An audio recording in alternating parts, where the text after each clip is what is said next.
is you're using enhanced inscription. You're live now. Yeah, now you're live. Okay. Ready? All right.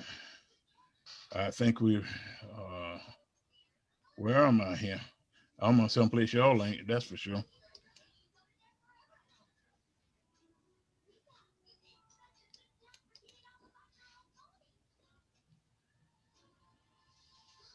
Oh, there we go. There we go.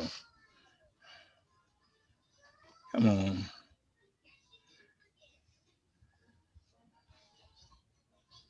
Y'all can see y'all? Yes.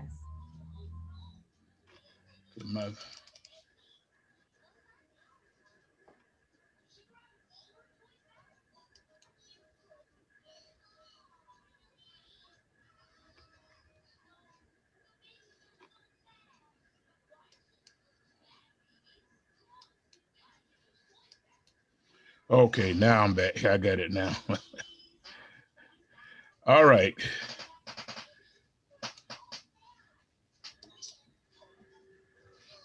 Okay, good evening, everybody, first of all. Good evening. The Savannah A. Philip Randolph Institute and St. Philip AME Church on the Broad, on West Broad, on the Boulevard. We're proud to present this webinar this evening on Get Out to Vote.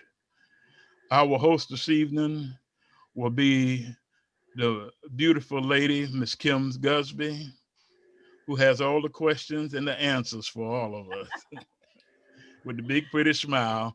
So Ms. Gusby, we're gonna turn it over to you right now, and you can present everybody. Okay, thank you so much, Mr. Irwin. So what we'll do is we'll have everyone who's involved in this conversation tonight just really briefly introduce yourselves, and then we'll get to our special guest, Cheryl Sutton, who is with the Georgia Secretary of State's office. But if you don't mind, if we can, everyone who's involved in this conversation right now, introduce yourselves. Hi, I'm Cheryl Sutton. I work with the Georgia Office of Secretary of State as Voter Education Coordinator for the Savannah, Augusta, and Athens area, and I'm grateful to be here tonight. Thank you. Hi, I'm Tony Center, just a community activist trying to help get out the vote for January 5, and I'm on help represent our group. Good evening. I'm Shirley James with St. Philip AME Church on the Boulevard, where I serve as Social Action Coordinator and also work in partnership with the A. Philip Randolph Institute. And we're excited and we want everyone to get out to vote another time, especially for the runoff on January 5th. Good evening, everyone. My name is Latoya Brandon, and I am the Savannah chapter organizer for 9 to 5 Georgia. Good evening, everyone. My name is Amanda Hollowell, and I am a community advocate participating in voter registration and voter engagement. I'm Rosemary Mackey. I work with the Skidaway Island Democrats, and I'm working with Tony on Chatham Get Out the Vote.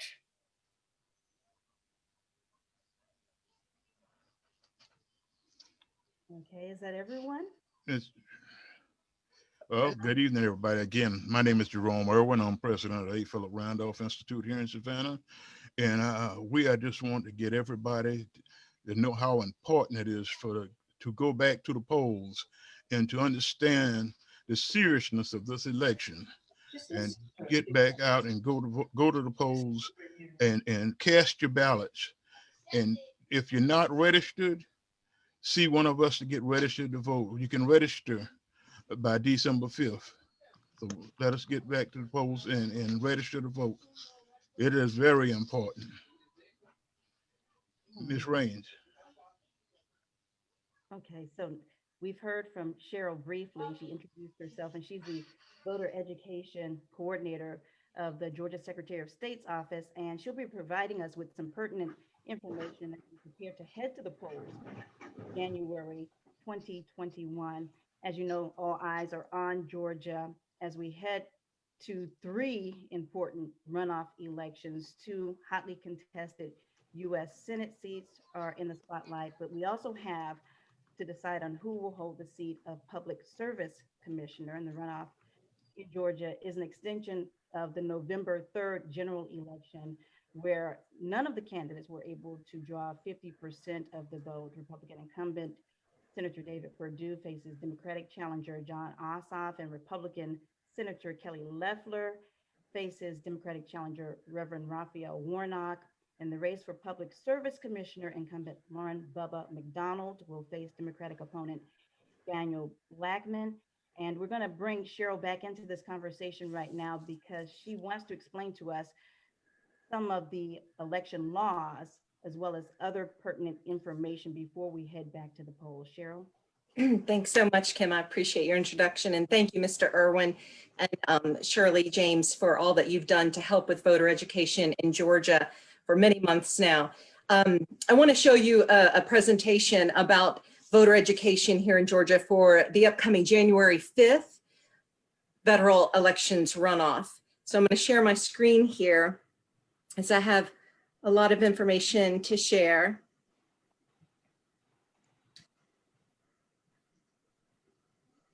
So I work with Secure the Vote, which is part of the Secretary of State's office. It's an initiative to help voters understand how to use the new system and about the absentee ballots. Every year, and I switched back because it's funny, I'm missing a little screen here because I wanted to show you the Secure the Vote website page to encourage people to become a poll worker, because every year thousands of citizens step up to the extraordinary call as a poll worker. And Secretary of State Raffensperger started this site, securevotega.com, so that people could sign up and get in contact with their own county, because traditionally it was the role of the county election supervisors to hire and train poll workers. We've gotten more than 50,000 Georgians to become poll workers for 2,600 polling places because we had nearly 5 million Georgians vote. You know, having enough poll workers is critical to ensure that everyone who's eligible to vote has the opportunity to exercise their right on election day. And you can imagine with COVID, we need poll workers to help with sanitizing, social distancing, greet and meet voters, also to help ensure that they're registered at the poll pad, answer questions when they're marking their casting their ballot, and ensure that they put that paper ballot in the scanner before they walk out of the polling location. To become a poll worker, you just have to be 16 years old, be able to read, write, and speak English, and to live or work in the county where you plan to help. And these are paid positions. I also want to quickly show you this free app that you can put on your phone, GASOS, and you can register to vote. And registration for the January 5th election is until December 7th. It also can give you where your polling place is and show you a sample ballot for your upcoming election. So we're talking about the federal and state runoff election, and I throw in state runoff because Secretary did add the State Public Service Commission seat. And you know that there are 5 members of that commission, and they ensure that customers receive safe, reliable, and reasonably priced utilities for telecommunications, gas, and electric.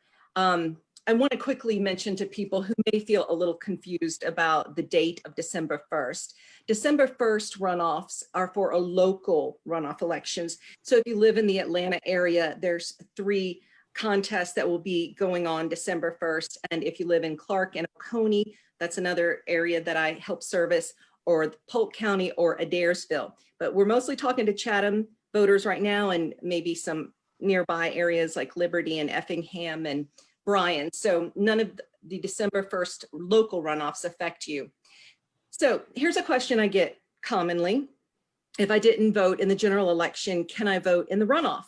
Well, yes, you can, because the state statute said that they should not be able to. However, in 2017, a federal judge ordered that Secretary of State should allow all voters 30 days before an election to register. So I want to make that clear that people still have an opportunity, because You know, I hear a big push for the people who are just about to become old enough to vote. They'll be 18. And I think that's fabulous. That's really wonderful because I've seen some estimates that can be up to 24,000 Georgians. However, we also need to remember that there's people who are of legal age who simply aren't registered to vote, and they have the opportunity right now to register for this important federal elections runoff. So I want to talk to you about absentee ballot requests, because I really think that this most recent collection of elections, our primary, the runoff, and now our general election, we really gave a lot of good information to Georgians who now know that there's no excuse necessary to request an absentee ballot. Anybody can request one up to 180 days before an election. However, you will not receive that ballot until at least 45 days before the election. And I know tomorrow some counties will start sending out these absentee ballots that have already been requested. I want to tell you the fastest and easiest way to do that. Go to securevotega.com. And you can see in the upper right-hand corner, there's a button that says Secure Absentee. You're going to click on that. Once you do that, it'll bring you to ballotrequest.sos.ga.gov. And you can go straight to that site, but it's really easy to remember, securevotega.com, and I'll tell you why that one's so important a little bit later. But once you come here and you click on here, all you need to do is put your name, your birthday, and your Georgia driver's license or Georgia state ID, and then you can online request your absentee ballot. Now, that's never been possible before Secretary Raffensperger initiated this, which started a few months ago. And we're so grateful because previously we had to go to mvp.sos.ga.gov. And although this wasn't horrible, we still had to print the page. In the lower left, you can see where I've highlighted that you can request an absentee ballot. So these are just applications for you to request. And this is what the application looks like. And some of you may have seen these mailed to you. Well, first, the secretary sent them when we first had the shutdown. He sent to 6.9 million Georgians, but we only got 1 million back. And we didn't feel like that was a good expense. So, but I really feel like it allowed so many Georgians to understand how and that they're able to request an absentee ballot. But you may have seen these. I got these from candidates and parties for the general election. I think I got 8 of them. People had tapped these on to their campaign literature. So if you don't have a Georgia driver's license or Georgia state ID, so you cannot use that online portal, you'll need to print this out. Now, every line is important, but I highlighted a few to make a few points. If you're a college student, you're going to want to put a line 2, your permanent address is where you registered. So let's say you're from Savannah, you grew up there, so you registered in Chatham County, but you moved to Atlanta for school. Well, your temporary address, if that's where you'd like your absentee ballot sent, would be line 3. But remember, college students, that you cannot put your absentee ballot in a drop box in Fulton County or any other county. It must be sent to the election supervisor where you are registered. Also, I want to clear up line number 5. We're about to do a federal election runoff. You don't need to put a party here. Everybody's going to see all the candidates, all 6 candidates for this runoff. However, if it is a primary or primary runoff, you do need to specify which party you'd like to have a ballot for. Number 6, we've added email here because the State Board of Elections had an emergency rule that if voters have a problem with their absentee ballot application, then the county elections will contact them within 24 hours if the election is less than 12 days away. If the election's more than 12 days away, they are legally required to contact the voter within 3 days. And that's why it's so important to give an email and a phone number that you check regularly. Now, they will leave a message on your phone if you don't recognize the number and you don't want to pick it up. But these phone calls and contacts are important because sometimes voters have not signed the oath, or other situations, maybe your signature is not matching up to what they have on file, because that's the first step of the 2-step authentication, is to ensure that the registered voter's signature, whether where they registered or a previous signature with the oath, matches with the request. The second step of that authentication would be when they actually send in their ballot, and it's on the oath on the outside of the envelope. So I just want people to know that Georgia has a very safe method for ensuring that registered voters receive absentee ballots. Always put your signature. Number 7, if you don't have a signature on your application, they will not send you your ballot. They're going to call you or email you and say, you need to sign this before we can facilitate and accommodate you. I want to go through line 9 because this is the area where people can get rolling ballots. Once you sign up and you qualify, either you're disabled, you're older than 65, or you're military, then you will get absentee ballots sent to you automatically for the remainder of that election cycle. And we're still in an election cycle now with this January 5th runoff. But those of us who don't fit in that criteria of disabled, older than 65, or military must request an absentee ballot for each election. Do not expect an application in the mail from the secretary. This is something that citizens need to initiate on their own. Now, some people ask me, would you fill out one from a campaign or a candidate? I can tell you that they're legal and they're safe, but personally, no, I would not, because I would rather go to the source. Now, there's a difference between returning your application and returning your ballot. The application, which is the request for the ballot, can be emailed, faxed, slow mailed, or dropped in person. Now, remember, if you're a college student, you need to return that to the county elections office where you registered. However, the ballot cannot be emailed or faxed. It has to be dropped in person, in a drop box, or slow mailed. I've included the number here for Chatham County for anyone who has questions, 912-790-1520. I work with about 36 counties, and I want to say that Chatham always answers the phone quickly, and I get answers to my questions promptly. I want to show you what an absentee ballot looks like and just go over how to properly fill it out, because following the directions facilitates the casting and the counting of your ballot. Only use a blue or black pen when you're filling this out. Some election supervisors, Pierce County, Ware County, some of these other counties have told me, and they don't mind me saying, because I asked them if I could tell, they get markers and crayons and tobacco stains and coffee spills on their ballots. You got to keep it clean. All right, keep it clean and use a pen. And I want to show you here some examples of things that they've seen over the year, over the past year that will not work with the scanner, because all these absentee ballots do go through a scanner. It's the same scanner that we use when we do in-person voting, so that it will take not only an image of the ballot, but they'll keep the ballot, the paper ballot itself. But for it to count, it has to be completely filled in. It has to be a blue or black. It can't be a check or an X or a circle. That's really important. But I want to tell you that when I was watching Chatham doing their absentee ballot scanning, which the State Board of Elections did this emergency rule due to COVID and the avalanche of absentee ballots all of our counties have seen, I saw that if somebody had a poorly marked absentee ballot, they have groups of 3 who together ensure the intent of the voter is transferred to another ballot, so that ballot will count. So I want to assure you that everything is being done to make sure that every voter gets one vote and it's cast and it counts. Let's go back to returning your ballot. So you filled it out properly, just a blue or black pen, you kept it clean, you put it in the secrecy envelope, and then you sealed it with the outer envelope.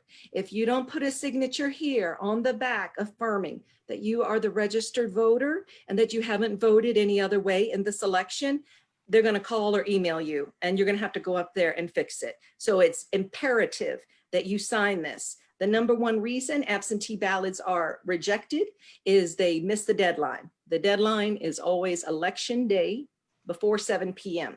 I recommend you do it way before that. Don't wait for the last minute. Get it in a week early if you have it in hand.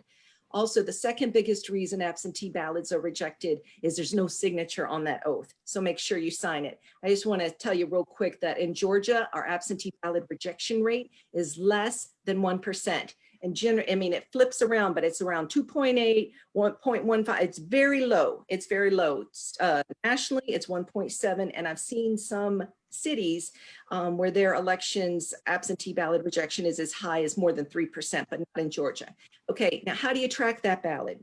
This also was initiated by Brad Raffensperger, georgia.ballottracks.net. The great thing about this service is once you put in your name and birthday, you can follow when you requested it, when they received it, when it was accepted, and you will get notifications by email or by text. The old way we used to do it was mvp.sos.ga.gov. On your phone, you can just put my voter page and it'll pop up.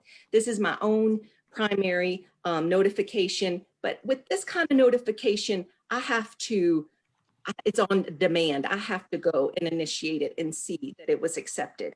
But if it was not accepted, then I would need to call my elections office and say, you know, what happened here? But with this new law, because there's, I've listened to a couple of media conferences today, and I'm hearing a lot of fuss about this consent decree. And, you know, the only thing it had to do with was to make sure that voters were called within 24 hours if the election was within 12 days. Okay, so your state board of elections will call you if there's a problem with your absentee ballot. Now, when I mentioned securevotega.com is the best website to remember, it's because it's really a one-stop shop.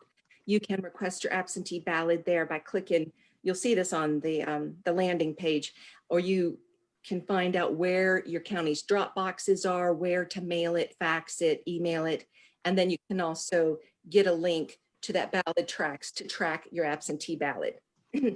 These are some common questions I've been getting. Because this has been quite an election. Can counties scan their absentee ballots before January 5th? Yes. And that was another emergency rule that Secretary Raffensperger and the State Board of Elections determined because of COVID and so many absentee ballots that they can start scanning, but not tabulating 2 weeks before the election day, because tabulation would not start until all the polls close in their county. What did we see on election day for the general election in November, on November 3rd? Well, 75% of people still went in-person voting. And I want to assure you, if you decide to do that again, the Secretary is dedicated to ensuring all poll workers have PPE. He encourages voters to please wear a mask. We're seeing another spike in COVID. All of the machines are sanitized between every voter. We recommend and we tell the counties to adhere to 6-foot social distancing. And so we want to make sure everyone is safe when they're casting their ballot. However, you can go ahead tonight and ask for your absentee ballot by mail and not have to have any in-person interaction to make sure that you get something cast for the upcoming election. I'm sorry here. Okay, so can ballots be accepted after the close of polls? Well, not for the majority of us. You know, once it hits 6:59, you can't put your absentee ballot in there. And unless you're standing in line to cast an in-person ballot and it was before, you know, at the stroke of 7 o'clock, you're not going to cast it unless you are a military or overseas ballot. Those can arrive 3 days later than the election. And we give that courtesy to our servicemen and women who've done so much for us. Voting in-person absentee, also known as early and advance voting. In Georgia, we require 15 days of weekday early voting, plus a Saturday in general elections and primaries. Now, this is a federal election runoff. So the difference you're going to see is there will be no statewide mandatory Saturday voting. However, counties can do whatever they like because this is a decentralized system, but they have to abide by the bare minimum, which is the 3 weeks of early voting. However, the caveat here is that there are some state and county holidays between December 14th, and actually it's January 1st, but I didn't even add that day because I know that I don't think any county's going to be open for voting on New Year's Day. So just keep that in mind. Christmas and New Year's Day, county could do it, but I really don't see them doing it. And also only go to the county you're registered. This is mostly for my college students. You know, if you think, well, I'm registered in Georgia, I'll go, you know, I'm living, you know, no, you have to go where you're registered because that's where they have you on file. That's where they have your signature. That's where you are registered.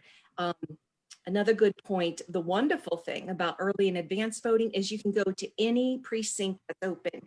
But if you vote on election day, you must go to your assigned precinct. And I just want to remind everybody that there are so many acceptable forms of photo ID in Georgia, whether it's a federal issued ID, a branch, an entity of the US government, your passport, college students' IDs qualify, and of course the driver's license is the most oft used. So once you go in, the poll pad is where you will sign your oath affirming that you are that registered voter and that you have not voted in any other form for this election. Then you get your voter card, which does not have any personal information. And these ballot marking devices have an air gap, which means they are not tied to the internet. Instead, when you insert your voter card, the ballot marking device works like a chalkboard and it brings up your particular ballot.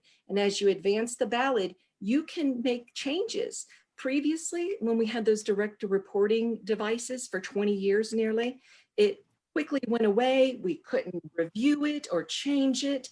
But now people are able to review every selection of every contest before they're asked to print it. And once you print that ballot, we're still asking Georgians to read the human readable part to ensure there's not a mistake.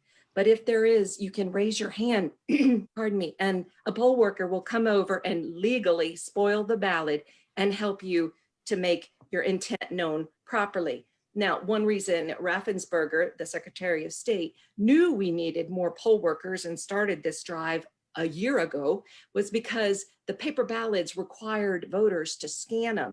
And we knew that we would need at least 1 or 2 extra poll workers for every precinct to ensure none of the voters thought it was a receipt or a souvenir and walked away with it. So that has to be inserted face up, face down, back in, front end, either way. As long as it goes in, it's going to capture an image of your ballot, drop to the bottom, and those paper ballots will be saved and systematically throughout the night and day be taken out and put in locked bags or boxes for the county to store. So you've got that QR code that does the instant tabulation. Then you've got the human readable, which is what we're doing right now with that hand count audit, that tally. And you also have the microchips inside these scanners that keep a picture of every single ballot. And I want to remind people who may have a vision problem or a gross or motor skill disability or fine motor skill, we have these ATIs, alternative technology interface, which will help our voters to privately cast a ballot without, in the past, so often they had to bring a family or a friend to come and help them. This also allows people who have a sip and puff or a jelly button to plug in their device from their chair so that they can cast a ballot in person on their own. Registering to vote. This is a really hot topic right now. People are really encouraging people to get involved in this January 5th runoff. So I want to remind you, December 7th is the last day, and in Georgia, registration always ends 30 days before an election. So how can you register? Primarily, we get about 85% of voters through driver services, whether it's a new driver or renewal. Online, I'm going to show you how to do that. You can do it by mail, or of course, you can go to your county elections office. And this is just showing you the statute that says only legal permanent residents of the county may register to vote. And this is not only the secretary, but the lieutenant governor wants to make sure that people from out of state who are really excited about the election just come here to canvass and help campaign for their candidates, but not to register to vote and kind of work the system. You have to have intent to be a permanent resident because it is a felony. when you register to vote, securevotega.com is a great place because you see here in the third selection on the top row, how to vote. If you click that, it'll give you that second side that says go to voter page now, where I highlighted it. You'll click that and then you show your intent that you'd like to register to vote, and it'll take you to mvp.sos.ga.gov, and you can register there by clicking that button. The easiest way, of course, is if you have a Georgia driver's license. It'll be a really quick and easy process. If not, you'll have to print out an application and return it to your elections office. Here's some other questions I've been getting. I voted in person early, but I looked at MVP, my voter page, and it said I voted absentee. What does that mean? Well, the legal language is absentee in-person voting means early or advanced voting. So I hope that clears that up for people. What's the difference between an audit, which we're doing right now, and a recount? Under House Bill 316, the Georgia legislature decided that any general election that at least one of the contests would have an audit, which means we go and do either a statistical analysis of the votes, or we're doing a hand tally of every single paper ballot because the margin is so narrow between the two top contenders for president. And right now it sits at 0.3%. So the audit is something they would do before certification. Certification is when the counties all say, we got all the votes in, everything is good, we've checked it, and we're good to go. The state is going to have their certification this Friday. That audit is due tomorrow by midnight. So this is how it's working. The audit tomorrow at midnight, then the certification on Friday. The recount would be if the person who came in second and they've earned the margin is 0.5% or less, they can request a recount. Now the recount's not going to be reading those human, readable ballots anymore. It's going to be a scan of all the ballots through the scanner. Okay, how do we prevent double voting? There's lots of ways. If you send in an absentee ballot to your elections office, it gets into the system, your name is in there. So if you try to put another one in, it would flag the elections worker. If you go in person, it's going to have a flag that says this person already did in advanced voting. What do we do to prevent fraudulent use of dead voters? Every month, the Bureau of Vital Statistics sends us deceased people. So we remove all of the registered and eligible voters who have died monthly. What kind of oversight do we have over the county elections offices? Okay, I didn't understand this when I worked at WSAV, and I understand it much better now. County elections offices, they hire and train their own poll workers. They read the laws and regulations as they see fit. They also determine how many polling locations their area needs, the times, how many poll workers need to be at each one, how many voting machines need to be, let's say at Skidaway or over, at Salvation Army on Beeline. They make that decision. So the job of the Secretary of State is to ensure that Georgians have secure voting equipment, to ensure the tally is correct in the end for the state, and to do investigations of any elections where there was non-compliance. How do we stop voter fraud? Okay, if you see something when you're voting, and you can send information, online reporting at sos.ga.gov, and the whole link is there, email stopvoterfraud.aspe, or it's really easy to just keep this number 877-725-9797. But I want to assure everybody that we have not seen any widespread voter fraud in Georgia.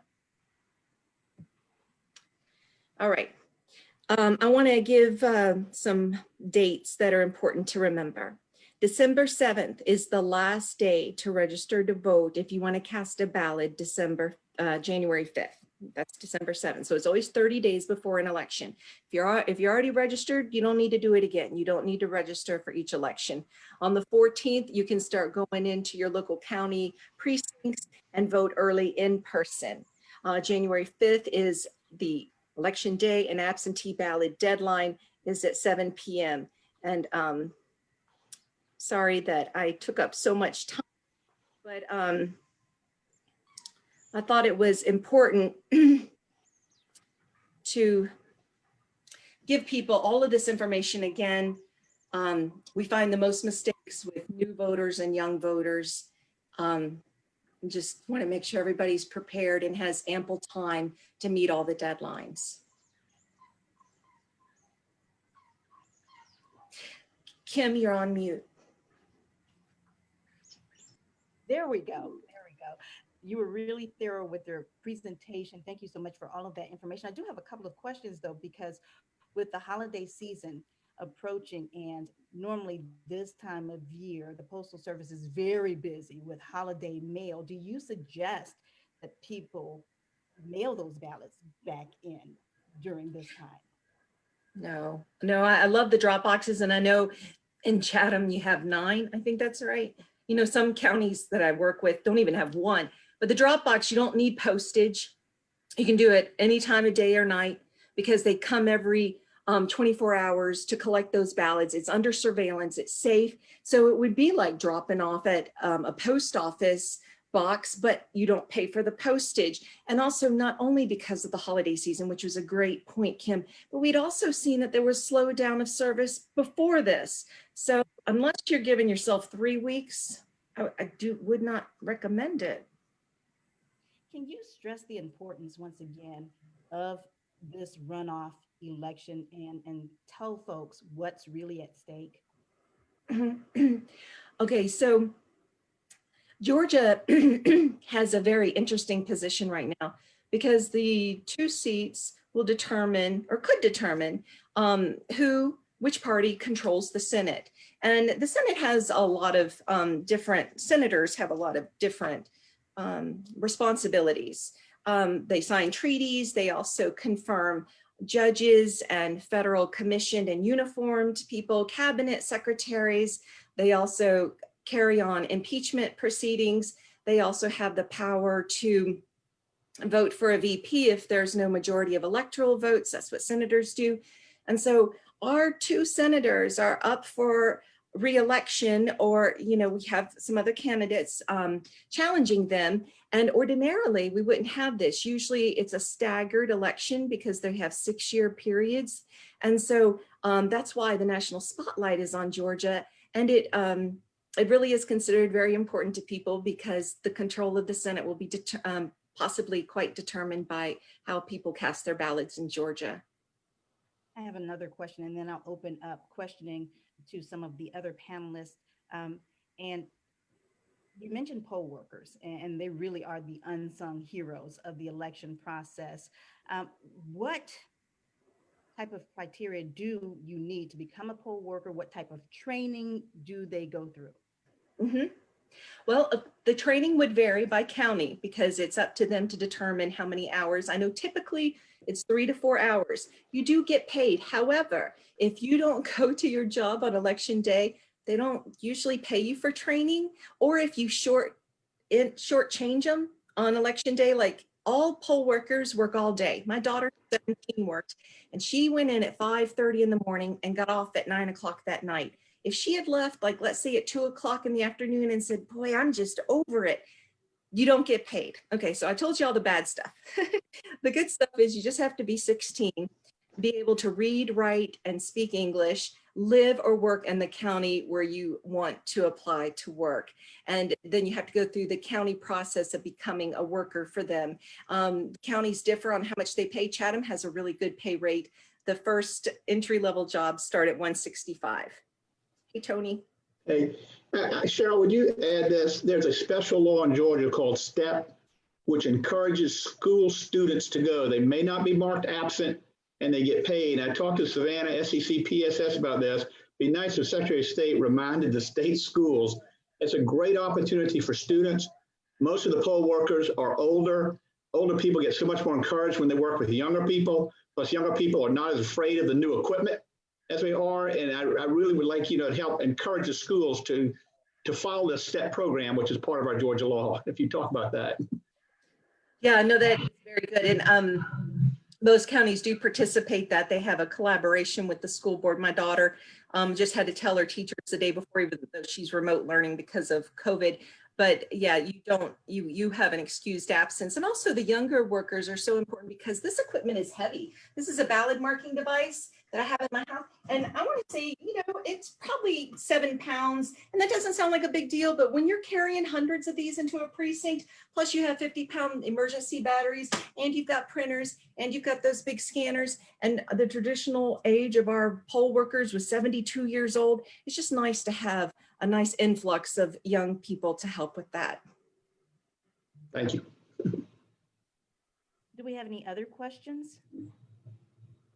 Just a little more explanation again about the Public Service Commissioner's role and responsibility, because a lot of times, we see that on the ballot and we just don't understand what it means in reference to how that person and that whole, the whole Public Service Commissioners, how they really impact our lives on a daily basis. So just a little bit more of an explanation about what their role and responsibility is. Well,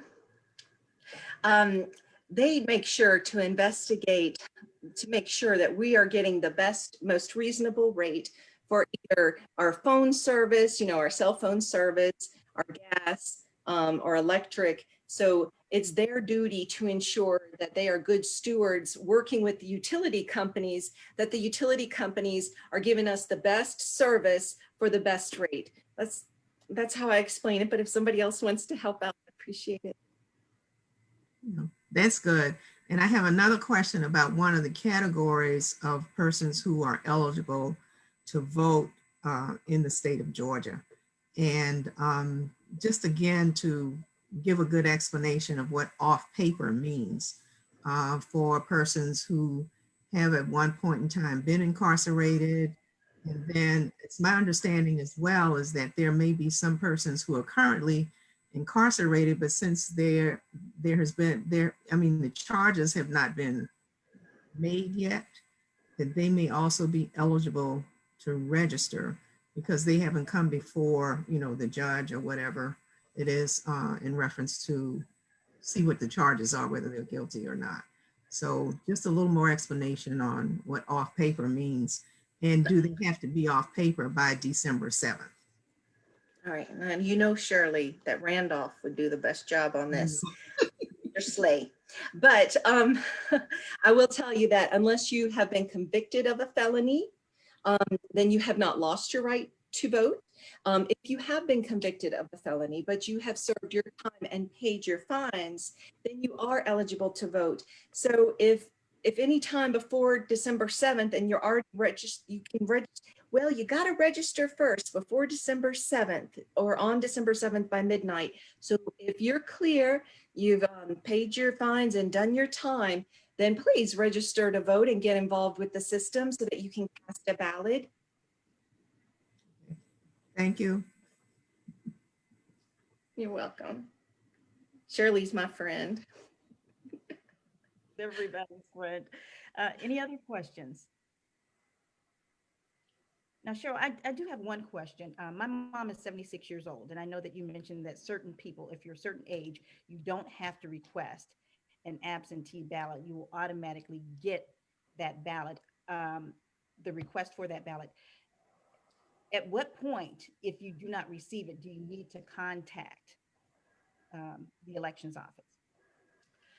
Okay, so first of all, you're not automatically put in that category. You have to initiate it at least once, and then it's only for that election cycle. So approximately a year, or any time of the year that you initiate it, like February, then it would be good for the rest of the year. But if you've already checked that box and you know that you're on the rolling status, I think a great way first to start to ease the pressure off the county elections offices, because we rolled out new equipment. We had a pandemic. We had a general election. Just it's been what a year.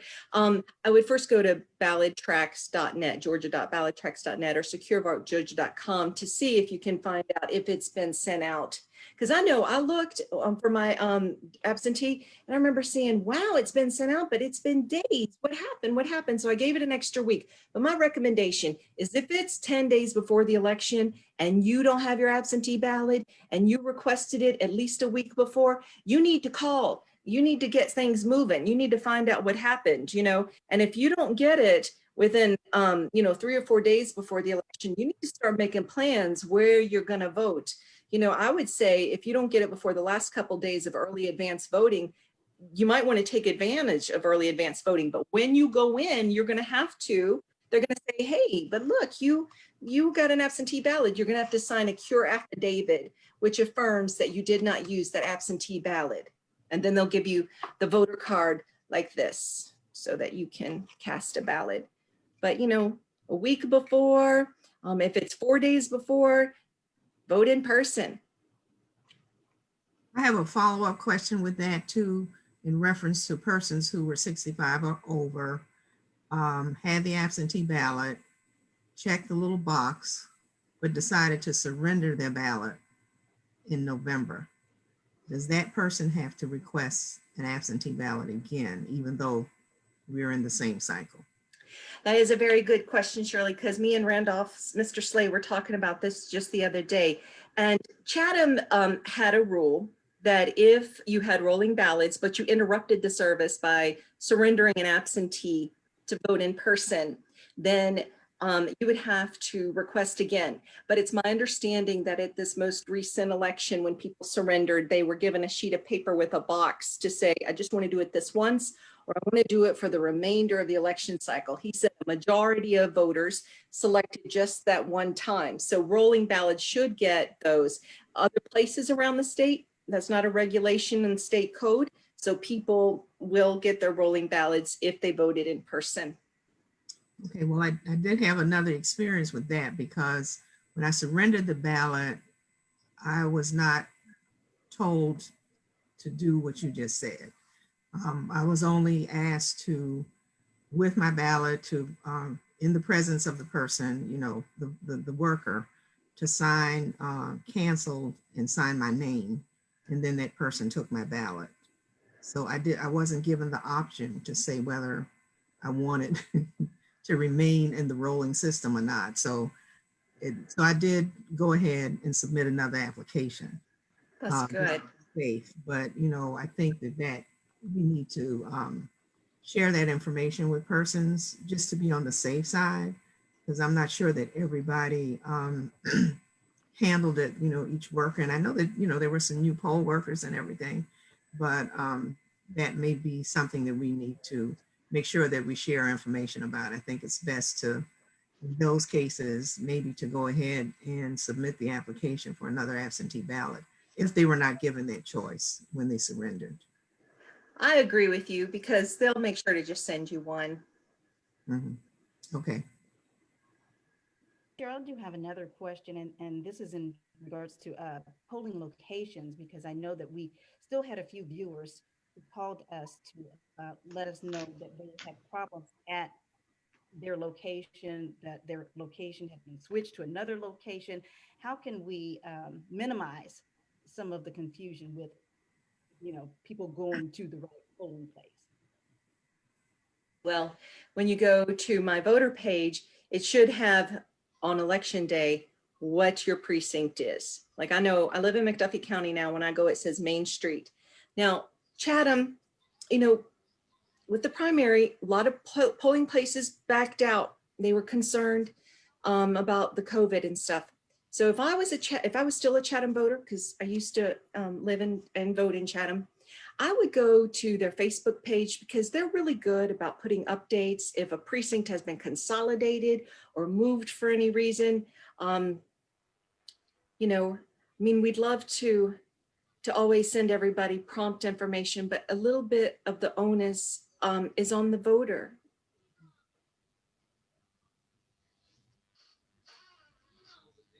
Do we have any more questions for Cheryl? Cheryl, you're doing a great job, by the way. This is so much information.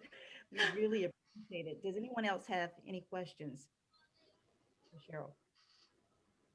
So Cheryl, if you don't mind, can you go over those dates just one more time for people and some of the websites where they can go to find all of the information? Of course, Kim, sorry, I just went over your face a little bit right there. I apologize. Okay, so here are the dates.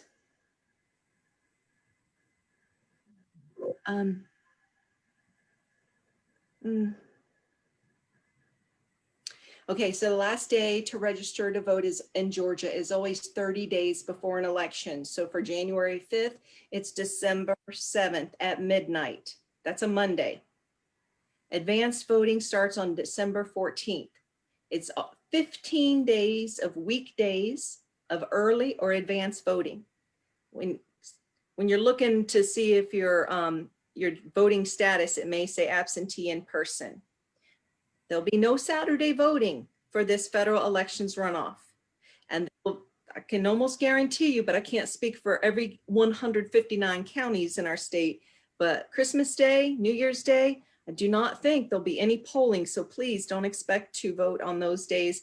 And then January 5th, Election Day, you know, remember to put your absentee ballot in the drop box. I remember just a few days before we had this general election, and I was getting calls from counties telling me, please call my local stations and newspaper, you know, mostly TV, of course, and let people know I've got this many outstanding absentee ballots. This many haven't returned them. People need to return these. And it's just really imperative for people to meet the deadline of 7 p.m. because that is the #1 reason that absentee ballots are rejected. And the second is not having the oath signed. And I just want to say, I know this has been a really difficult election for all of us. And I just want to tell you that I really stand behind our Secretary of State, and I stand behind our voting machines. We have 3 ways to recount, verify, and audit these systems. And I just want you to know that everybody at the office in Atlanta and down to the county level, everybody is working their very hardest to ensure that every vote counts and that the intent of the voter is known. It really is important to all of us. We really take it very, very seriously. Well, I think that we have met our 1-hour discussion. Cheryl, thank you so much for all of the information you provided us tonight. Mr. Irwin, thank you, and the A. Philip Randolph Institute for inviting me to take part in this. Also, Mrs. James, and thank you to everyone else who participated in tonight's discussion. I guess the most important thing to do to tell people right now is to get out and vote. Prepare to get out to vote. Yes, well, one of the things we're trying to make it, we're emphasizing the point that you, like you said, prepare to get out to vote is what we have to do, and we have to get out to vote, because if we don't vote now, we don't know what shape this nation will be in if we don't straighten it out right now. And it's very important that we do it now. And this is the most important election that we've seen in our lifetime. And I'm an old fella, so I've been around for years, but I'm almost old as Tony. But no, it is very important, and this is the most important election we've had in our lifetime. So we have to get out and make a difference right now. I'm gonna let Shirley finish it out for us. Well, I just want to thank Cheryl. I want to thank Kim, and thank you, Mr. Irwin, for getting this together. And for those of you who are participating tonight, and for those of you who will be accessing this live on Facebook, again, it's just emphasizing the importance of this runoff election, and mostly important for the state of Georgia, because we are selecting senators, both senators from our state who will be representing us in Washington. And the Senate, at least, is the one place in the Congress where every state has equality, because every state gets 2 senators to represent them. And so we want to make sure that our representatives are ones who will take heart to the constituents of this state, and will do the things that will be best for us, for all of us who live here, and not just, you know, a certain group or whatever. And then too, in reference to our public service commissioner, you want to make sure again that you elect persons and take the time and do your research, you know, and find out about each of these candidates. That's the other thing that's important. You can't always listen to everything that's being said on the commercials, et cetera, but there are ways, and you can go to the Secretary of State's website and get information about each candidate. I mean, that's something else that's there. So do your research and then look and see if those persons meet the kinds of requirements that you have and that you feel will best represent you and make the kinds of decisions that will have a positive impact on your life and in your family and your communities. But most importantly, please, let's not let any obstacles get in the way. We were excited on November 3rd and during that particular election cycle. So this is the last part of that cycle. So let's have that same enthusiasm and take two persons to the polls with you, whether it's early vote or whether you do early vote by absentee ballot. Take someone with you who voted on November 3rd, and then find someone who had not voted. And I think if you can pledge at least to take those two persons along with you, then I think we will see the kind of turnout that we really need to have for the runoff. And I would thank you and just challenge you again. Please, please, please take the time. You have so much opportunity through early voting that you can plan. So plan your vote and vote. Amanda, you got something you want to say? There are several opportunities for locals to get involved in this moment, and they are paid opportunities because we know everyone's facing hard times. And so Working Families Party is hiring canvassers, as well as Ground Game and 9 to 5, New Georgia Project.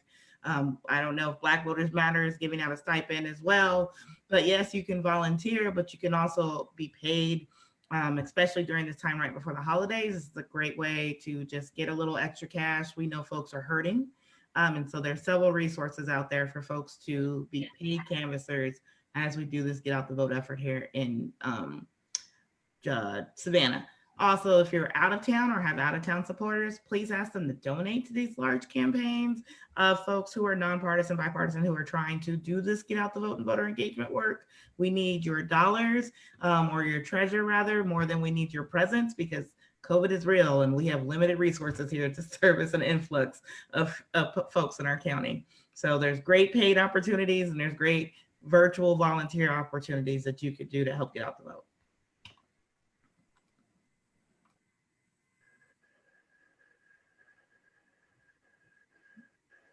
Oh, there you go, Mr. Jerome. Tony, can you hear me? Yes. You got your hand up? I'm sorry, what? Did you have your hand up? No, I was waving goodbye. I didn't know if we were signing off. I'm sign off. Okay, well, we want to thank everybody from the bottom of our hearts, from A. Philip Randolph and St. Philip AME Church. We want to thank everybody for taking part in this. And we all know that everybody wants to see this election go off without a hitch. So let us all, like Ms. Shirley say, go and get 2 or 3 people and take them to the polls with us. And let's get out the vote. Kim, we thank you so much. I know it's past your bedtime, so we want to see you get in bed in just a couple of minutes, okay? So we thank you for what you're doing and what you've done. So we appreciate you. Thank you. With that being said, you have any closing remarks, Kim? Well, I think that. Oh, okay. Well, we're going to say good night to everybody. Good night. And y'all be blessed. Thank you.